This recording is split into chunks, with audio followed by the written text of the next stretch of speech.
কারা কিভাবে উপদেষ্টা পরিষদে যাচ্ছে, এই জায়গায় তো সমন্বয়কদের সঙ্গে একটা আহ জি। বড় একটা ঘাটতি ব্যবধান অবশ্যই রয়েছে। সরকারের কাছ থেকে আমাদের যেটা এক্সপেক্ট ছিল সেটা হয় নাই। আমরা ভেবেছিলাম বিপ্লবী সরকার গঠন হবে, কিন্তু আমরা যখন শহীদ মিনারে বাদ দিয়ে আমরা যখন বঙ্গভবনে শপথ নিতে গেল, তখনই তো এই সরকারের একটা নৈতিক ভাবে একটা পরাজয় হয়েছে বলে আমরা মনে করি। কারণ আমাদের তো ফেসিবাদের দোসর যে বর্তমান রাষ্ট্রপতি হিসেবে যিনি রয়েছেন, তার কাছে শপথ নেওয়ার মতো মাইন্ডসেট আমার ছিল না। আমাদেরকে আরো আমরা কেউ এটা সমর্থন করি নাই।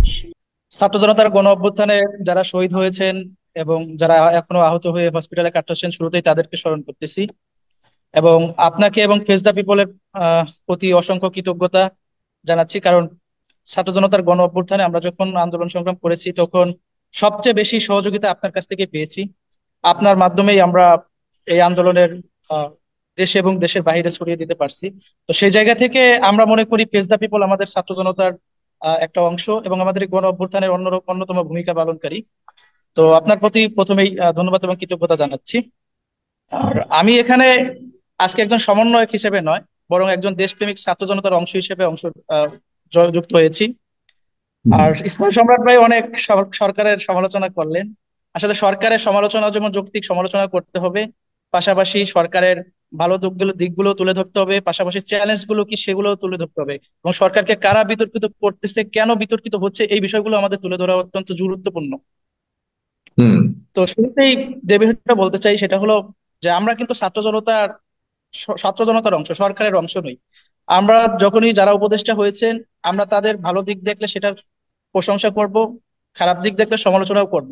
5ই আগস্ট যখন ছাত্র জনতার গণ অভ্যুত্থান হয়, আমরা, আপনি জানেন যে 15 জুলাই আমাদের উপর হামলা হয়। 15 জুলাই হামলা হওয়ার পর 16 জুলাই আপনার লাইভ একটা হসপিটালে আমি চিকিৎসা নিতে পারিনি, লাইভ টক শোতে বলেছিলাম। এবং আমি ফার্স্ট যে 16 জুলাই বলছিলাম যে এইবার আমাদের এক দফার দিকে আগাতে হবে। কারণ আমরা কারা, আমাদেরকে অনেকে বলা হয় যে শিক্ষার্থী। আমরা কিন্তু শুধু শিক্ষার্থী না, রিসপেক্ট সম্রাট ভাই আছে, আমরা কিন্তু সেই 2018 সাল থেকে রাজপথে ছিলাম এবং সরকারের বিরুদ্ধে সবচেয়ে বেশি সোচ্চার ভূমিকায় থাকছি। জেল জুলুম অন্যায় অত্যাচার নির্যাতনের অনেক শিকারও আমরা হয়েছি।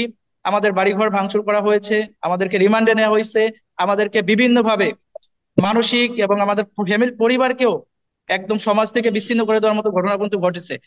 যার ফলে আমাদেরকে অনেকেই যদি বলে যে আমরা মাত্র 2 মাসে আন্দোলন করে সফল হয়েছি, তাহলে বিষয়টা ভুল হবে। আমরাও কিন্তু রাজনীতির বাইরের অংশ না, বরং আমরাও রাজনীতির একটা অংশ।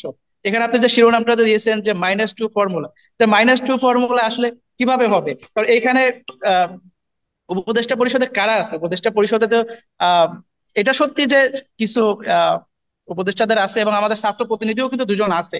তারা কিন্তু আমাদের জনতার প্রতিনিধি হিসেবে যেহেতু আছে, আমাদের একটা জায়গা আছে। আমাদের আহ ছাত্র প্রতিনিধি যারা আছে তাদের কাছে আমাদের বার্তাগুলো পৌঁছে দেওয়া এবং সরকারের যে ভুল ত্রুটিগুলো রয়েছে সেগুলো আহ তাদের কাছে আমরা সঠিকভাবে আহ পৌঁছে দেওয়ার জন্য আমরা দুইটা বিষয় আপনাকে শুরুতেই বলছিলাম যে আমরা যখন ছাত্র জনতার এই গণ অভ্যুত্থান ঘটে, আমরা প্রস্তুত ছিলাম না যে শেখ হাসিনার মতো একটা স্বৈরাচার ফ্যাসিস্ট সরকার সে এইভাবে দেশ ছেড়ে পালিয়ে যাবে। আবার একই সাথে স্বৈরাচার শেখ হাসিনা এবং তার দোসররাও প্রস্তুত ছিল না যে তাদের এত বড় একটা অধঃপতন হবে। যদি তাদের প্রস্তুত থাকতো তাহলে তারা, আমি মনে করি তারা আরো 1 মাস আগেই পূর্বেই দেশ ছেড়ে চলে যেত। আবার আমাদের যদি প্রস্তুত থাকতো তাহলে আমরাও একটা বিপ্লবী সরকার গঠন করার দিকে আমরা অগ্রসর হতে পারতাম, সেভাবে একটা পরিকল্পনা করতে পারতাম। রাষ্ট্রে কোথায় কাকে কিভাবে আহ কাজে রাষ্ট্রের প্রয়োজনে আমরা ব্যবহার করবো সেটাও আমরা নির্ধারণ করতে পারতাম। কাজে যেহেতু তাদের দিক থেকে বা আমাদের দিক থেকে উভয় দিক থেকে আমরা প্রস্তুত ছিলাম না, সেজন্য সরকারকে অনেকগুলো চ্যালেঞ্জ মোকাবেলা করতে হয়েছে।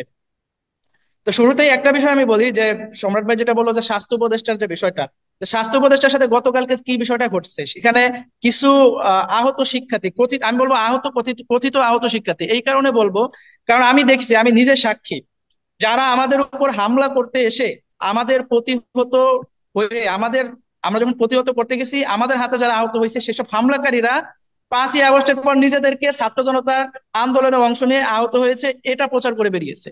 কিন্তু বাস্তবে তারা ছিল স্বৈরাচারের দোসর, তারা ছিল ছাত্রলীগ যুবলীগ সন্ত্রাসী বাহিনীর অংশ। এটার জন্য আমাদের একটা চ্যালেঞ্জ তৈরি হয়েছে যে আমরা আসলে এখন পর্যন্ত আইডেন্টিফাই করতে পারি এই যে কারা আমাদের অংশ কারা আমাদের অংশ না। তাছাড়া এই সরকারের, হ্যাঁ এটা তো সত্যি যে প্রথমেই শুরুতেই আমাদের যেটা প্রায়োরিটি দেওয়া উচিত ছিল সেটা হলো যারা আহত রয়েছে এবং যারা শহীদ হয়েছে প্রত্যেকটা শহীদ পরিবারের পাশে দাঁড়ানো, যাদের বাড়িঘর ভাঙচুর হয়েছে, যারা আন্দোলনে করতে গিয়ে নির্যাতন নিপীড়নের শিকার হয়েছে, তাদের দিকে সর্বোচ্চ নজর দেয়া এবং আহতদের সর্বোচ্চ চিকিৎসা নিশ্চিত করা। আমাদের আজকেও একজন ভাই শহীদ হয়েছে, সোহরাওয়ার্দী কলেজের এক ছোট ভাই আব্দুল্লাহ। তো আমরা চাই না যে আমাদের আর কোনো আহত শিক্ষার্থী, আর কোনো আহত ছাত্র জনতার কেউ শহীদ হয়ে যাক চিকিৎসার অভাবে, অন্তত পক্ষে তো অবশ্যই না। আমরা চাই তাদেরকে সর্বোচ্চ চিকিৎসা দেওয়া হোক, সর্বোচ্চ চিকিৎসা নিশ্চিত করা হোক। এবং সরকারের পক্ষ থেকে এই বিষয়ে এখনো আমি মনে করি সর্বোচ্চ সতর্ক এবং সর্বোচ্চ যে ব্যবস্থা নেওয়ার কথা, সেটা মনে হচ্ছে কোনো কিছুটা ঘাটতি রয়ে গেছে। আমি আশাবাদী যে তারা, আশা করি যে এই ব্যাপারে তারা সতর্ক হবে এবং সর্বোচ্চ কার্যকরী ব্যবস্থা তারা নেবে। আমরা 5ই আগস্ট পরবর্তী যে বাংলাদেশ বিনির্মাণের স্বপ্ন দেখছি, সেই বাংলাদেশ বিনির্মাণের আহ জাতি, দল, মত, ধর্ম, বর্ণ নির্বিশেষে সকল দেশপ্রেমিক ছাত্র জনতা, এখানে থাকবে না কোনো ফ্যাসিবাদের দোসর, কোনো ফ্যাসিবাদ, থাকবে না কোনো ভারতীয় দালাল, কোনো পাকিস্তানের দালাল কিংবা অন্য কোনো ভিনদেশি এজেন্ডা বাস্তবায়নকারী। বাংলাদেশ হবে বাংলাদেশীদের মাতৃভূমির যে দেশপ্রেমের যে জাগ্রত যে চেতনা, সেই চেতনা নিয়ে আমাদের এই বাংলাদেশ, আগামীর বাংলাদেশ বিনির্মাণ কিন্তু হবে। কিন্তু আমি মানে এখানে যেভাবে উদ্বেগ উদ্বেগ প্রকাশ করেছে ইসমাইল সম্রাট, যে আসলে যে প্রত্যাশা নিয়ে, যে স্পিরিট নিয়ে সমন্বয়করা যুদ্ধ করেছে, যে আপনাদের মতো যারা আন্দোলন করেছেন জীবনকে ঝুঁকিতে রেখে, তাদের ইচ্ছার কি প্রতিফলন ঘটছে এই সরকারের মাধ্যমে? যেটা বারবার বলার চেষ্টা করেছে ইসমাইল সম্রাট, আসলে কি আপনাদের কথা মতো নিয়োগ প্রক্রিয়া, উপদেষ্টাতে যারা আছে এরা আপনাদের পছন্দের কিনা, এবং সরকার যা করছে সেগুলি কি আপনাদের মন মতো হচ্ছে কিনা? আপনাদের আপনাদের মানে তো দেশের মানুষের, আপনারা তো দেশের মানুষের আয়না হিসেবে কাজ করছেন, সরকারকে সহযোগিতা করছেন, সেখানে দেশের মানুষ আসলে কতটা হতাশ এবং কতটা সন্তুষ্ট বলে মনে করেন? না, আমরা তো অবশ্যই হতাশ, কারণ সরকারের কাছ থেকে আমাদের যেটা এক্সপেক্ট ছিল সেটা হয় নাই। আমরা ভেবেছিলাম বিপ্লবী সরকার গঠন হবে, কিন্তু আমরা যখন শহীদ মিনারে বাদ দিয়ে আমরা যখন বঙ্গভবনে শপথ নিতে গেল, তখনই তো এই সরকারের একটা নৈতিক ভাবে একটা পরাজয় হয়েছে বলে আমরা মনে করি। কারণ আমাদের তো ফেসিবাদের দোসর যে বর্তমান রাষ্ট্রপতি হিসেবে যিনি রয়েছেন, তার কাছে শপথ নেওয়ার মতো মাইন্ডসেট আমার ছিল না। আমাদেরকে আরো, আমরা কেউ এটা সমর্থন করি নাই।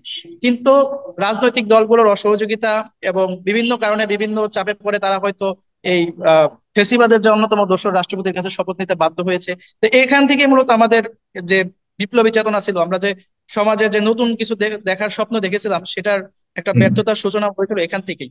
তো পরবর্তীতে আমাদের একটা চ্যালেঞ্জ ছিল, আমরা যেটা সরকারকে বারবার বলেছিলাম, যে মানুষের নিরাপত্তা এবং সাধারণ মানুষের ক্রয় ক্ষমতা যেন, নিত্য প্রয়োজনীয় যে পণ্যগুলো রয়েছে এগুলো যেন সাধারণ মানুষের ক্রয় ক্ষমতার মধ্যে থাকে, এবং শহীদ যারা পরিবার রয়েছে তাদেরকে যেন সর্বোচ্চ তাদের পাশে দাঁড়ানো হয়, আহত যারা রয়েছে তাদের সর্বোচ্চ চিকিৎসা দেওয়া হয়। এই জায়গাগুলো তো অবশ্যই ঘাটতি রয়েছে। এবং উপদেষ্টা পরিষদে কারা যায় এটা কিন্তু আমরা সমন্বয়করাও জানি না। উপদেষ্টা পরিষদে কারা যাচ্ছে, কিভাবে যাচ্ছে, এটা নিয়ে আমাদের সমন্বয়কদের মধ্যে অনেক ধরনের একটা বিভ্রান্তি রয়েছে। এবং আমরা সমন্বয়কদের যে গ্রুপগুলো তো রয়েছে সেগুলোতে আমরা প্রচন্ড আলোচনা করি, এবং আমাদের গতকাল একটা মিটিং ছিল এই বিষয়ে, আমরা গ্রুপে মিটিং এও আলোচনা করেছি, এবং মিটিং থেকে আমরা স্পষ্ট একটা বার্তা দিয়েছি যে যে কোনো মূল্যে বিতর্কিত যে সকল উপদেষ্টা রয়েছে বা যারা এখন পর্যন্ত ছাত্র জনতার যে স্পিরিটটা ছিল সেই স্পিরিটটা বহন করতে পারে নাই, তাদেরকে উপদেষ্টা পরিষদ থেকে অপসারণ করার বিষয়ে আমরা মিটিং এ সিদ্ধান্ত নিয়েছি। এবং এই বিষয়ে আমরা আপনি জানেন যে প্রতিবাদ করেছিলাম যখন নতুন করে দুজন উপদেষ্টা নিয়োগ করা হলো। তখন আমি যদি একজনের নাম বলি, যে ফারুকী যে রয়েছেন, তার হুম। বিরুদ্ধে কিন্তু আমরা সরাসরি মাঠে নেমেছিলাম, এবং আমরা সামাজিক যোগাযোগ মাধ্যমেও আমরা বয়কট করেছিলাম যে এই উপদেষ্টা যারা রয়েছে। এবং আমরা নিজেরাও আসলে এই বিষয় নিয়ে খুবই চিন্তিত যে আসলে কারা কিভাবে উপদেষ্টা পরিষদে যাচ্ছে। এই জায়গায় তো সমন্বয়কদের সঙ্গে একটা আহ যে বড় একটা ঘাটতি, ব্যবধান অবশ্যই রয়েছে। সমন্বয়হীনতা রয়েছে, সমন্বয়কদের সাথে সমন্বয়হীনতা রয়েছে বলেই এখনো এইসব নিয়ে আপনাদের পক্ষ থেকে উদ্বেগ, এবং জনগণও মোটামুটি উদ্বেগের সাথে সময় কাটাচ্ছে। কি হচ্ছে, কি চাচ্ছে এই সরকার, কোন দিকে যাচ্ছে, এ নিয়েই আমরা এখনো পর্যন্ত আসলে বুঝে উঠতে পারছি না, যে কারণে এমন আলোচনা এখনো পর্যন্ত আমাদেরকে করতে হচ্ছে।